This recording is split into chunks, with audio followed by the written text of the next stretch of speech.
some water to wash the fire down.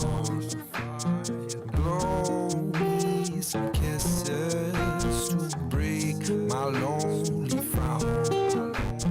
Send me your love so I can live again. There's always trouble around my every bend. Save my soul, hold it close and don't let go. Save my soul, hold it close and don't let go.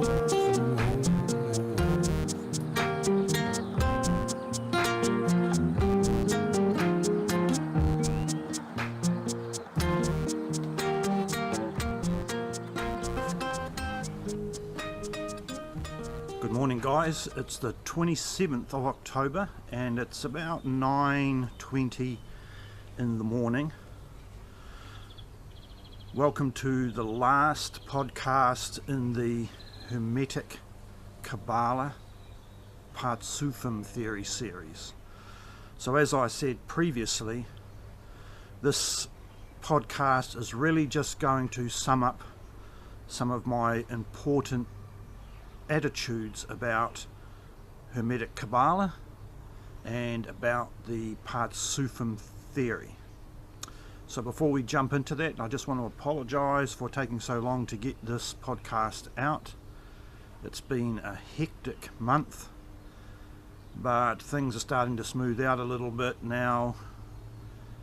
I've been experimenting with a new green screen so that I can get back into making some green screen videos which are a little bit more informative and sort of a bit more interesting, and I've been designing scripts for the next series, which is on the Hermetic view of the process of creation.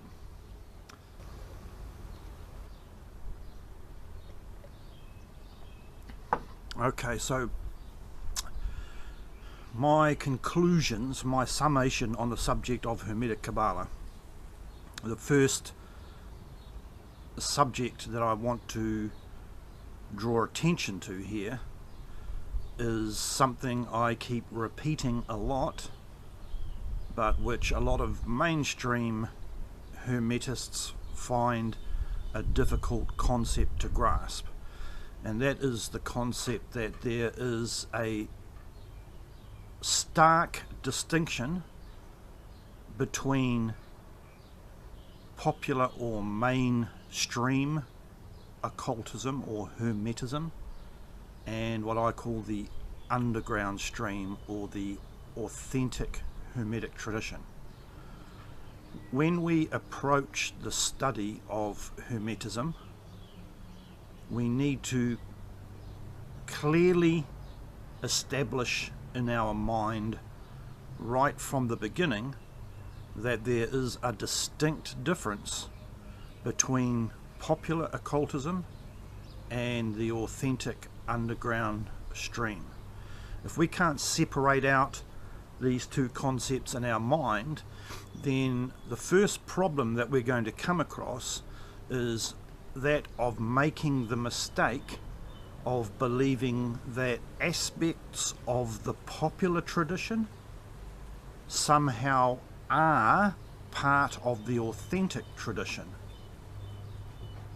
And this mistake gets made constantly, that people keep referring to aspects of the popular tradition as if they somehow are the authentic tradition or are intimately related to the authentic tradition. And this is not the case. For a start, the tradition, which is commonly referred to as occultism generally, is not occultism. The word occult is defined as meaning something which is hidden or secret, and the popular or mainstream tradition is not occult. It's not hidden. It is available, easily available to anybody in the public who wants to make a study of that information. It is possible that at various points in the history of the development of the Western tradition, the Western esoteric tradition, that aspects of what is now actually popular or public occultism, that these things were at one time hidden or secret, that they were things that people generally didn't know. But if we study back through the history of occultism, of what today is mainstream or popular occultism, almost for the entire history of Western occultism, that is the last 1,000 years or 800 years or so, most of the information that we know today has been accessible to anybody who had access to literature generally. So this information has never really been secret. It may have been concealed by some people, and aspects of it, certain books or whatever, may have been passed around privately or hidden, but the overall knowledge that is put forward in the popular tradition as forming the basis of the Western tradition, the overall knowledge that makes up what we call today Western occultism, has been publicly known, or at least there has been public access to it, or reasonably easy access to it, for hundreds of years. So we need to get that firmly established in our head. This knowledge that is generally referred to as the occult is not occult at all. And because of that, we need to ask ourselves some serious questions about what that knowledge actually is and its relationship to the authentic or underground stream. At the same time, the difference with the underground stream is that it is almost completely occult.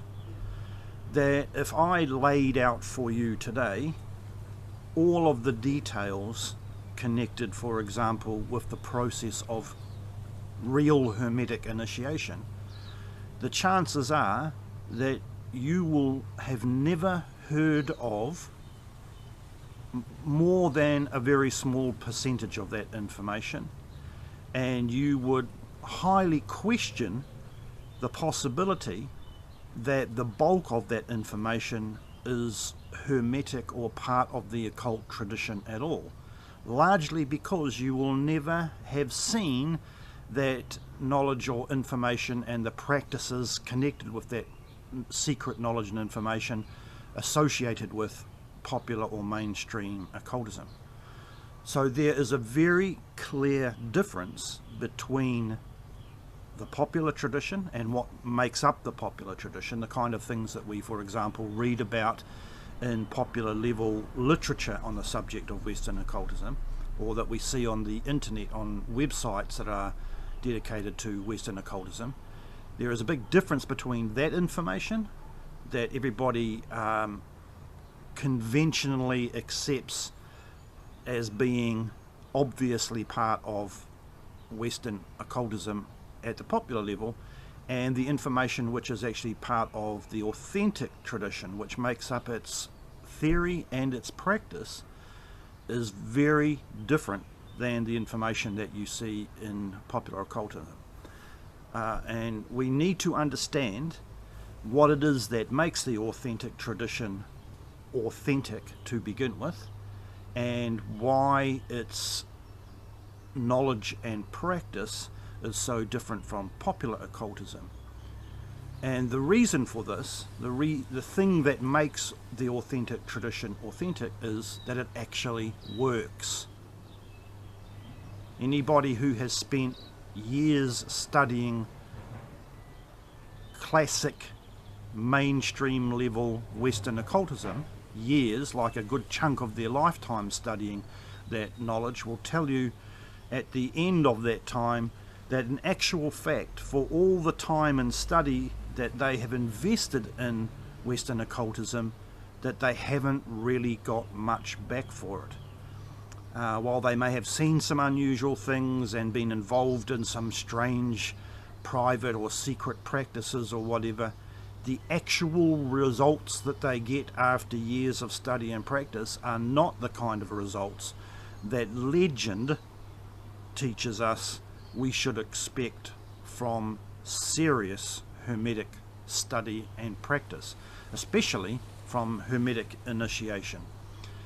When we read, for example, the kinds of things that the Egyptian initiates in ancient Egypt 4,000 or 5,000 years ago were expecting to achieve from their involvement in the Western, what evolved into the Western esoteric tradition, but for them was the Middle Eastern tradition at the time. When we read about what the Egyptians expected from that kind of experience, their claims, their discussions about their practices and the results were vastly more serious than the kinds of things that are accepted today in the mainstream as being conventional results from study and practice. So this is what makes the authentic tradition different from the mainstream tradition, and it explains why the authentic tradition, why its knowledge and its practices are actually very different than the knowledge and practices that we find in the mainstream of the Western tradition. And the explanation for this is that the authentic tradition's knowledge and practices are so different because they work, and the mainstream knowledge and practice are the kinds of experiences that everybody automatically associates with serious Western tradition, popular level study and practice, don't work because of what they are.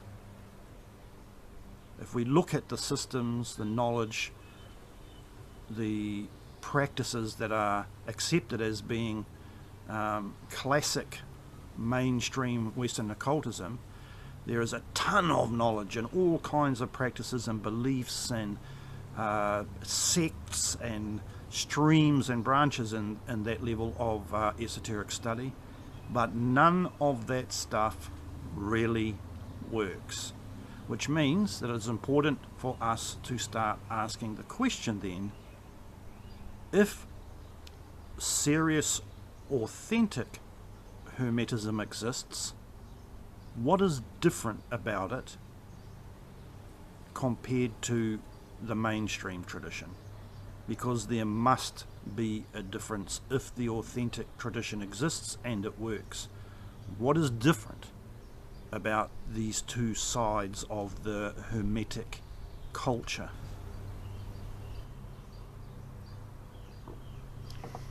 Okay, so that's the first issue that I wanted to make clear, and I'll probably repeat it often in future podcasts, to not fall into the trap of making the mistake that the things which are accepted as necessary part of popular occultism are not what authentic Hermetism is about. There is a relationship between popular occultism and the authentic tradition, and that is that the popular occultism in a manner prepares the serious seeker for what will be presented to them in the authentic tradition if they make it to the point where they actually find access to the authentic tradition. So there is a relationship. It is kind of like in a kindergarten or introductory opening into the authentic tradition. So now the second issue that I want to discuss while we are drawing the conclusion to the podcast series on Hermetic Kabbalah, and that is that we need to understand that in the mainstream tradition, that which is commonly referred to as the Hebrew Kabbalah did not originate with the Hebrews. That Kabbalistic knowledge, that the core original Kabbalistic doctrine had its roots in older cultures than the Hebrew culture. For example, we know that the Hebrews and the Judaic tradition historically mingled with the Babylonian culture and with the ancient Egyptian culture. We know that the patriarchs, some of the patriarchs of the Hebrew and Judaic tradition, Old Testament tradition, brought esoteric knowledge from Sumer and from ancient Egypt into what developed into the Hebrew culture and eventually the Judaic tradition. So, for example, Abraham, who's considered to be the father of the Hebrew culture and the Judaic tradition, Abraham was a priest of Sumer. So therefore the esoteric knowledge that he passed on to his lineage was Sumerian esoteric knowledge.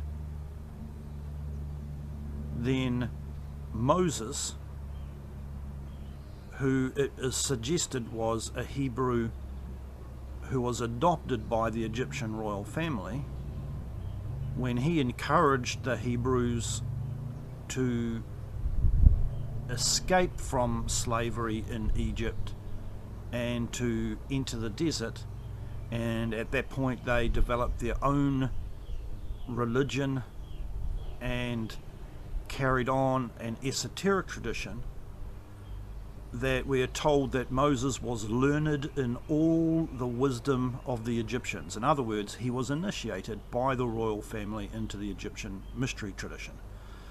So the esoteric and religious culture that Moses was allegedly responsible for in Judaism came from Egypt, from what he learned as being an Egyptian initiate.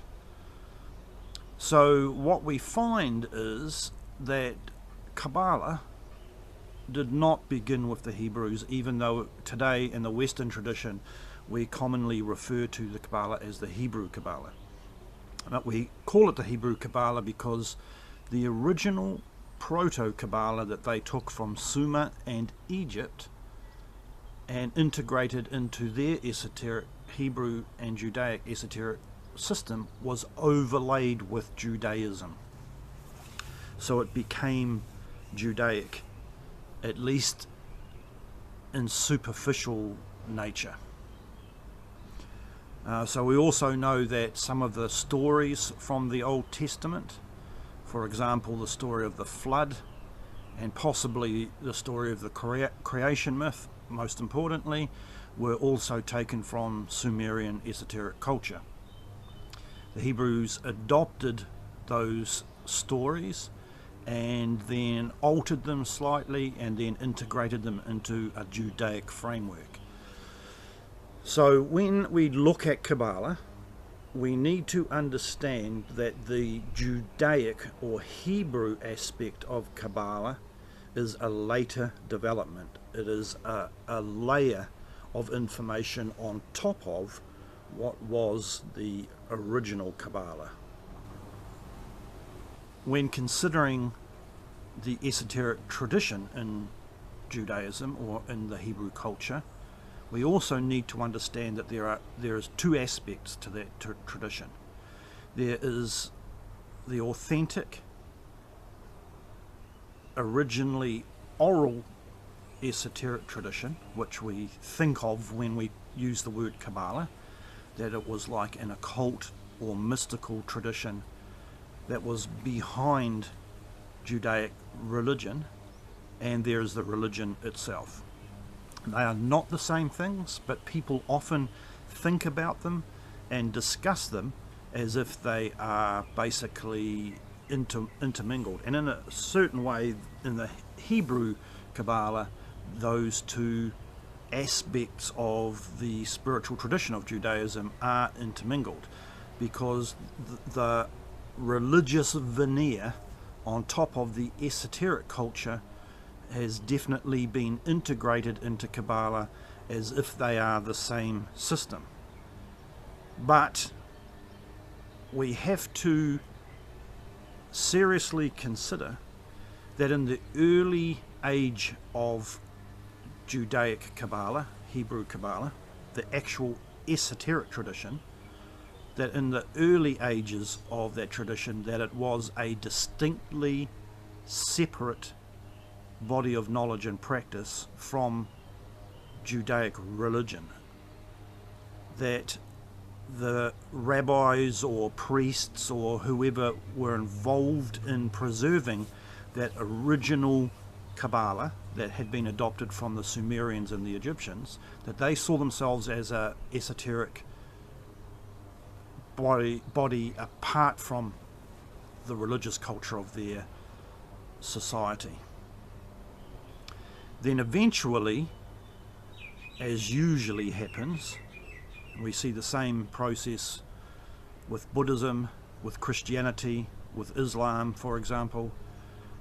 The religious aspect of the culture hijacks what it knows about the esoteric aspect of the culture and uses that spiritual knowledge as a political mechanism. Because while religion dresses itself up as being concerned with the spiritual well-being of the populace, in actual fact, religion concerns itself primarily with laying down laws for governing the common life of the common people. The priestcraft of religion are basically like the philosophers and the politicians and the priests and the police of thought and behavior at a mundane level. They're more worried about what you're doing and what you're not doing in your mundane life than they are about providing you with ways of spiritually improving your life or your afterlife. This is what makes religion distinct from esoteric culture, because esoteric culture concerns itself with spiritual development, self-development, full stop. So the original Kabbalists who adopted Sumerian and Egyptian Kabbalah and their esoteric knowledge and system that went along with it, these guys were solely interested in spiritual self-development. And that system developed into what is known as Merkaba mysticism, which is the earliest form of Kabbalism that we know of. And it's probably not only Judaism's version of the Sumerian and Egyptian Kabbalah, but Merkaba mysticism was probably in some way very closely related to the Proto-Sumerian and Egyptian Kabbalah. So why am I making a point about all this? About the origins of Kabbalah? Because in studying Kabbalah, if we want to know what Kabbalah is really about, if we want to really get into the meat of the spiritual self-development side of Kabbalah, as opposed to the religious veneer that's overlaid on Kabbalah, then we need to also understand that there is two distinct traditions going on in Kabbalistic, Orthodox Judaic Kabbalistic literature. And that is that there is an underground stream of spiritual self-development, and there is the above ground stream, the mainstream, which is basically Judaic religion laid over, religion and politics laid over the old esoteric tradition.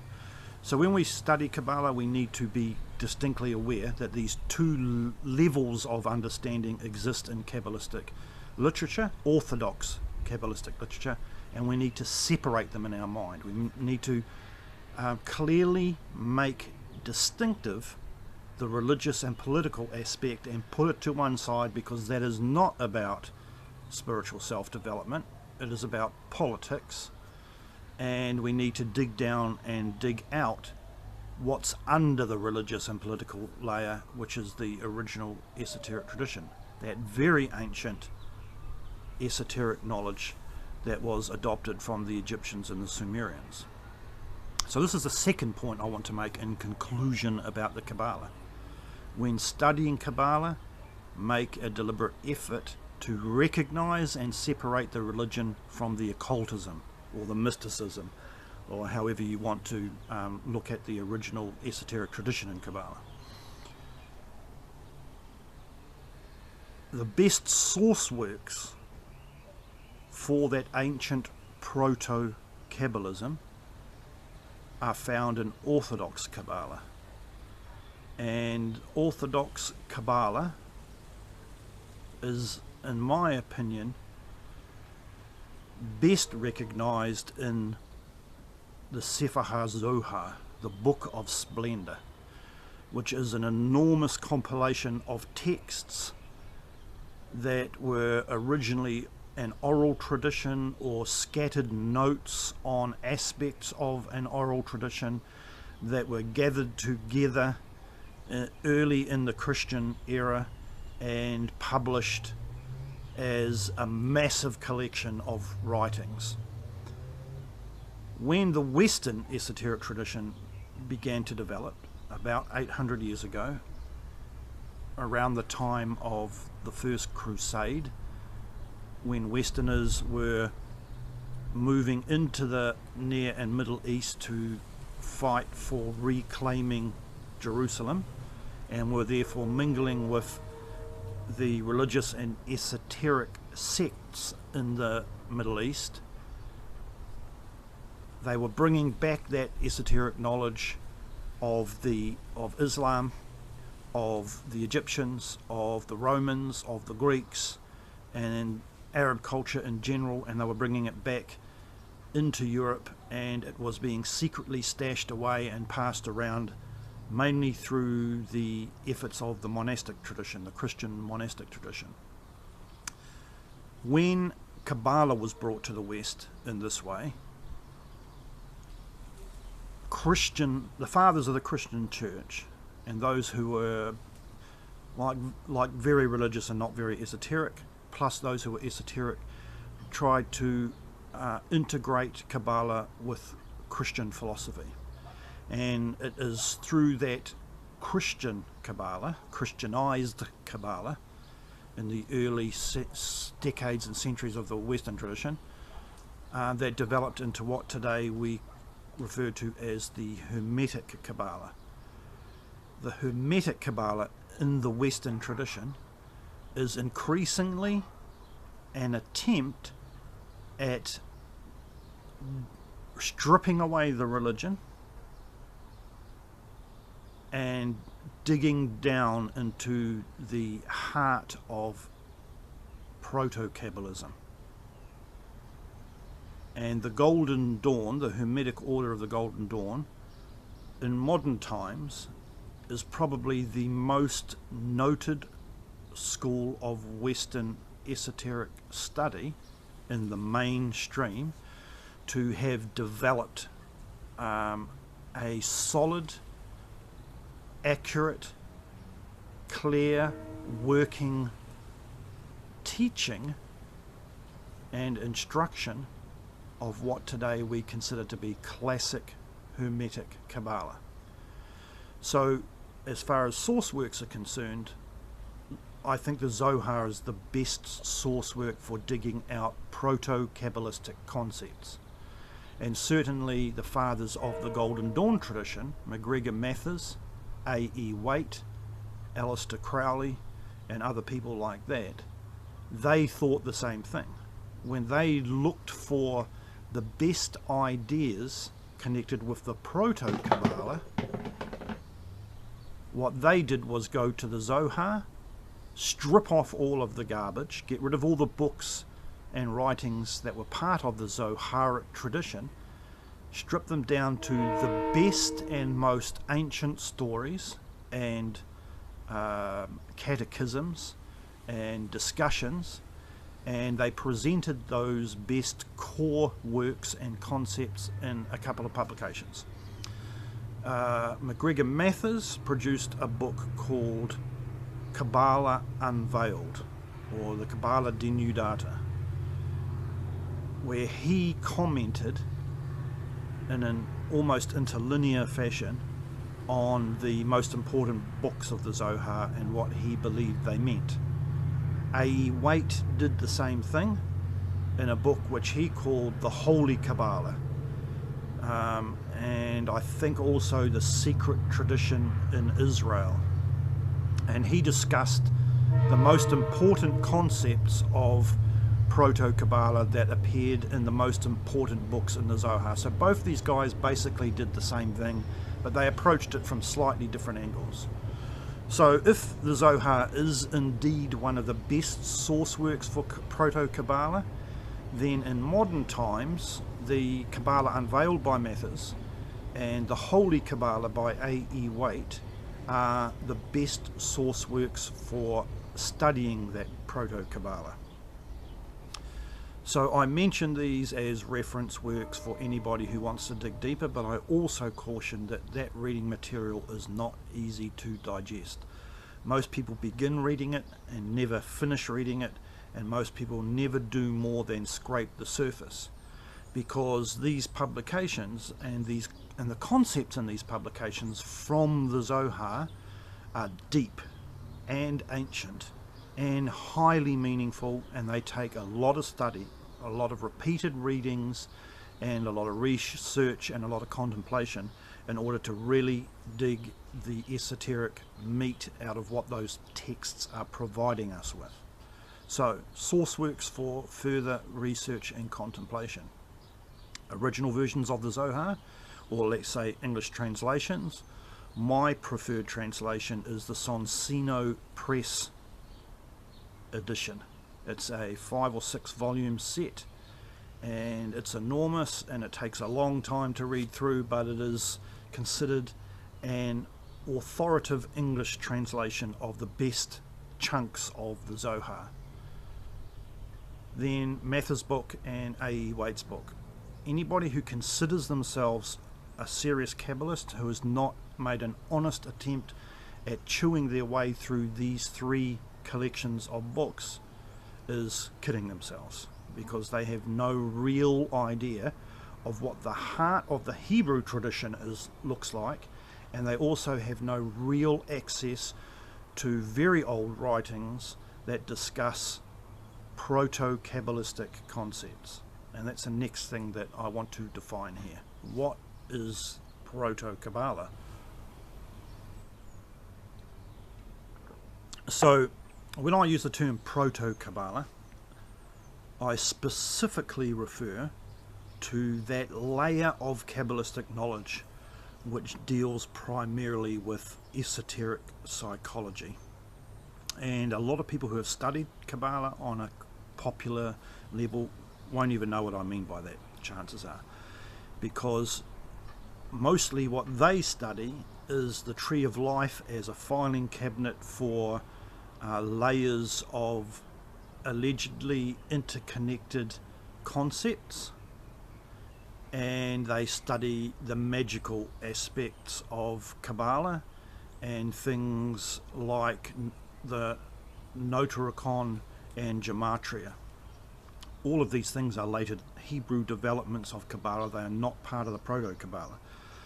The part of Kabbalism which is the Proto Kabbalah is a body of knowledge about esoteric psychology. In other words, the secrets of the human mind. And roughly speaking, in the orthodox Hebrew Kabbalistic system, this esoteric psychology is known as the Partsufim theory. And when you sit down and talk to most people who have studied at the mainstream level of Western occultism and start asking them questions about Partsufim theory, often they will know almost nothing. Pretty much everything that they can tell you about what they understand about Partsufim theory could probably be written down in a couple of pages. But when we read the Zohar and we strip the religion and the politics away and look at what we're left with, a large chunk of what we are left with is stories about the Partsufim, or the psychological archetypes. And therefore we can suggest that the Proto Kabbalah is actually a very ancient form of occult psychology. And this is important because in the Western tradition today, at the mainstream level of the Western tradition, very few people have any kind of real understanding about human psychology at all, which is kind of stupid, because there can be no real argument that if you are part of the magical stream of the Western tradition, then how the mind works, what its structure is, and the relationship between the mind and magical acts, and between the mind and physical reality, is the basis of magical understanding. If we don't understand the mind, then we don't understand the relationship between the mind and magical action, and between the mind and physical existence. So this is strange. People will study magic, but they'll have no real serious interest in psychology. And while they're studying magic, they virtually ignore the part of Kabbalah which is expletive about the details of esoteric psychology. So this is the reason why I have put the Partsufim series of podcasts right at the beginning of all of these series of podcasts which I'm going to produce in the future. This is because before anything else, when we approach Hermetism, psychology, an intimate understanding of human psychology and esoteric psychology is essential to any understanding, any serious understanding of magic, of the outcomes of alchemy, and of the process of initiation, which is the beginning of all things seriously magical and alchemical. So one of the first things I've done here, obviously, is I have tried to compact down an understanding of the nature of the 6 primary Partsufim, in the hope that serious Hermetists who are studying these podcasts will suddenly realize that there's a chunk of Kabbalah that they've been ignoring and that they had no real understanding of, and that they'll be able to take what I've said about the Partsufim and then relate it to their interests in initiation, in magic, and in alchemy.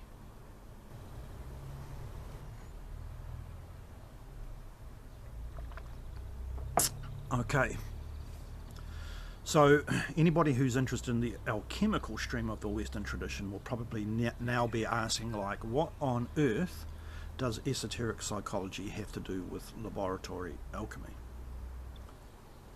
So the first way to approach and answer to that question is that because Hermetism teaches that all of reality, all of creation, came from a single source, and this is what the Emerald Tablet of Hermes tells us, that all things came from one thing,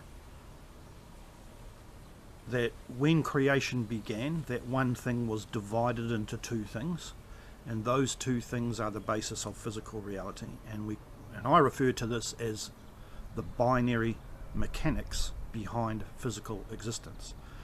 That everything that we interact with in the physical world has two facets to it at its core, at its physical core.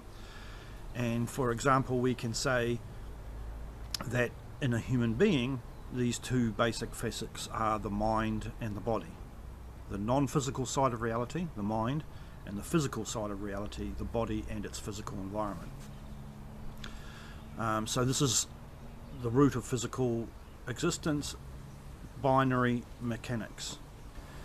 So what we know about physical reality from a Hermetic point of view, when we're discussing the philosophy of Hermetism, is that physical reality and non-physical reality, body and mind, are two sides of a single coin.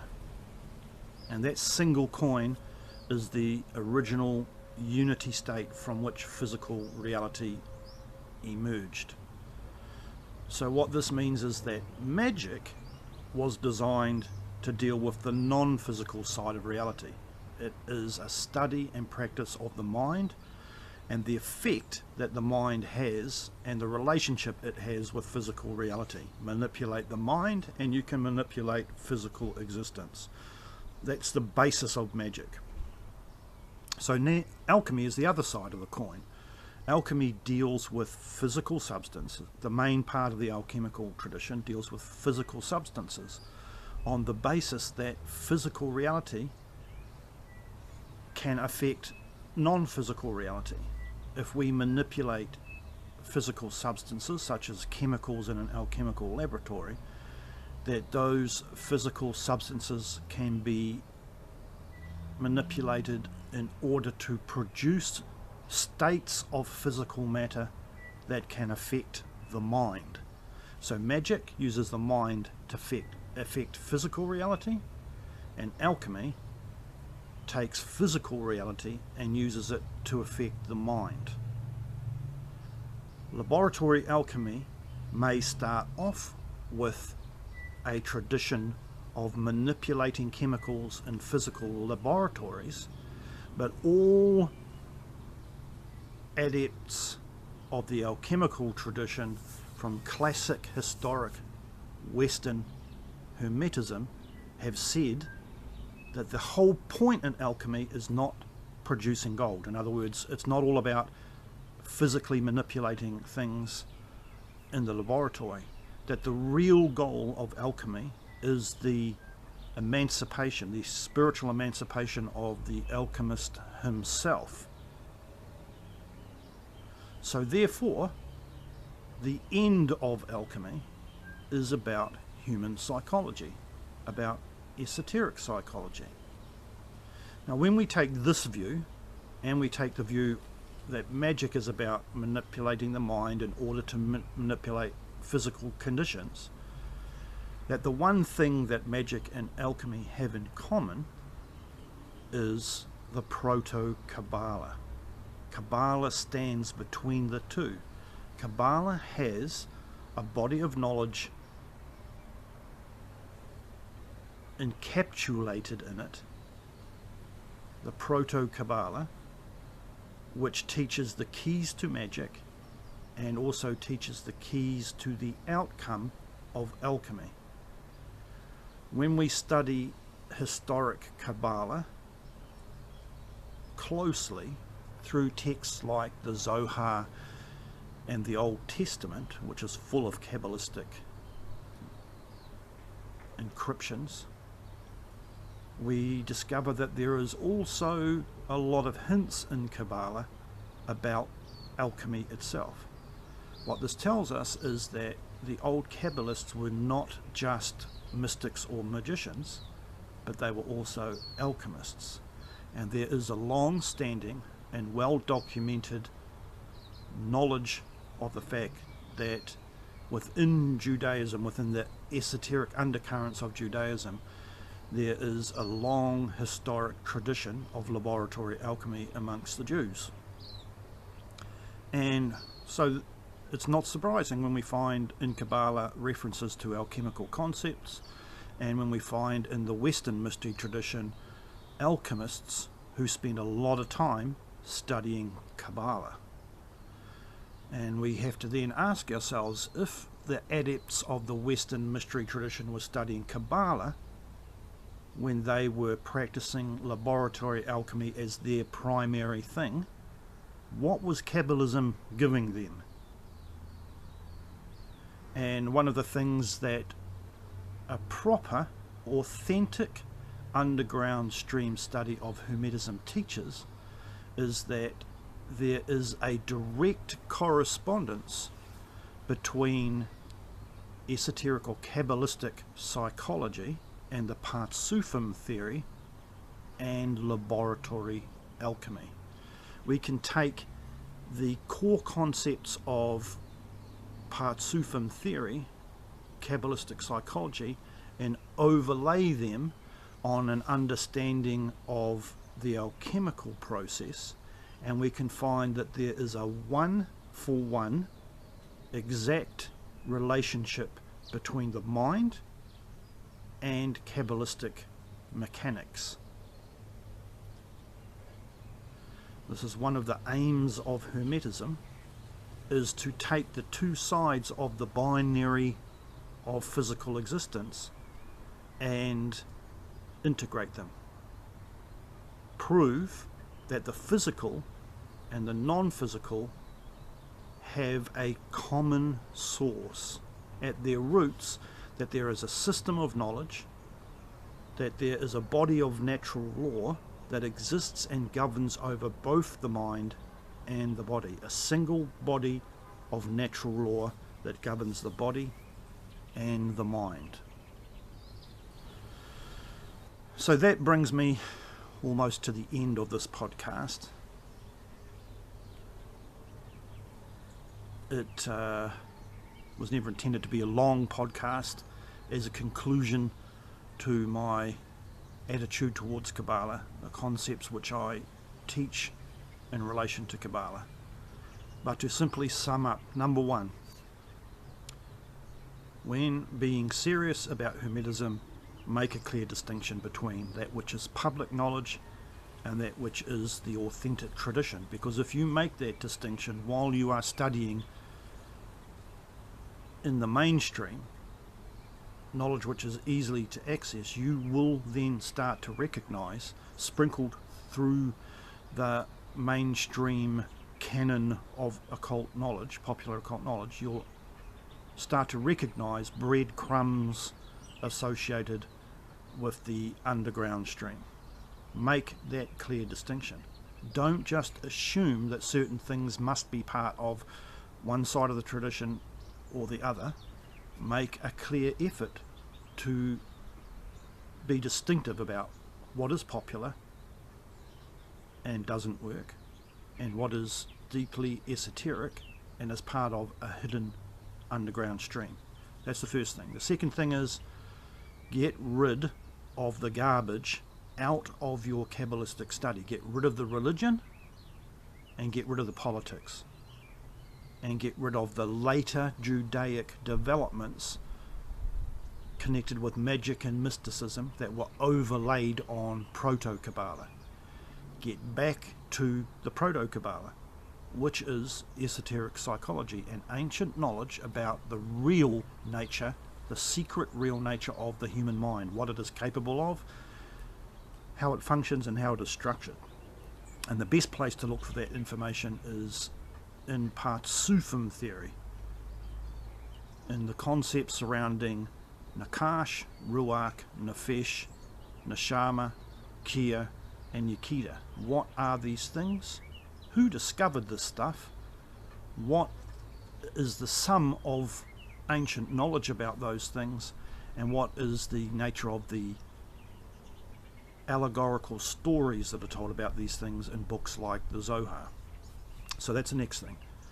Make a clear distinction between religion and the esoteric tradition when studying Kabbalah, and get rid of the medieval magic, because while there is value in that, there is also a lot of garbage in that as well, and it often comes from the Judaic tradition and is closely connected with religion, with the Judaic religion.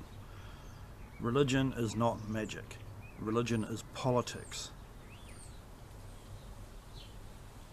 Then finally, the point I wanted to make was that the reason for introducing this information about Kabbalah at the start of these podcast series is because an understanding of human psychology, even for a start, conventional mainstream psychology, especially Jungian psychology, but specifically esoteric psychology, is absolutely essential to success in the magical stream and in the alchemical stream.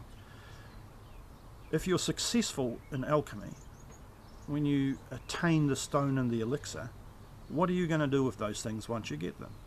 Well, the stone can provide you with the ability to transmute base metals into noble metals, but the moment you ingest the elixir, it's going to affect your mind. And if you are not intimately familiar with the structure and function of the mind and the nature of initiation, you're going to find yourself in a dangerous situation. At the same time, if you're interested in the nature of Hermetic initiation, and every Hermetist should be, because initiation is the beginning, the essential beginning to the study of Hermetism. If you're interested in the nature of initiation, the true doctrine of Hermetic initiation and understanding of how initiation works and its mechanics is found in the Hermetic understanding of Partsufim theory. And one of the best places to find information about that is in the Golden Dawn system, particularly in the altar diagrams and the teachings that surrounded the altar diagrams in the outer degrees of the Golden Dawn and in the 5=6 degree. If you understand the nature of those diagrams, which I'm going to talk at length about in a future podcast series, I'm going to break them down and explain the importance of those diagrams and how they have transformed an understanding of esoteric psychology at mainstream level. It's wise to also then study the degree system in the Hermetic Order of the Golden Dawn, and particularly the altar diagrams and all the information that is related to the altar diagrams and what they teach. Those altar diagrams are the heart of the Golden Dawn tradition, and that heart is a philosophic discourse on the nature of esoteric human psychology. So that brings us to the end of the podcasts on Hermetic Kabbalah and Partsufim theory. As I've said a number of times previously, the next series is going to be on the Hermetic tradition, particularly the alchemical tradition, which discusses the nature of the process of creation. This is another subject, and I'm putting it at the beginning after Kabbalistic Partsufim theory, because it's another deeply serious subject which is accessible at the popular level of esoteric study, but which most occultists do not understand, do not bother to study, and don't have a lot of easy access to accurate information about it. And the creation, understanding the creation myth and the creation theory in Hermetism allows us then to understand where lots of the separate chunks that make up Hermetic doctrine originated from. Things like divination, the elements, the principles, astrological forces, all of these things develop out of an understanding of creation theory. So it's going to be a heavily alchemical discussion, whereas up to this point we have largely been talking Kabbalah. Now we're going to switch it up, and the next series is going to show you the kinds of things that alchemical adepts for the last 800 years have been obsessed with studying, discussing, researching, and developing ideas about. And all of that comes together in one book, which I'm going to use as the basis for the next series, the Catena Aurea Homeri, or the Golden Chain of Homer. Until the next podcast then, which let's hope isn't as long away as it took me to make this podcast. Thanks for watching, and I'll see you again there.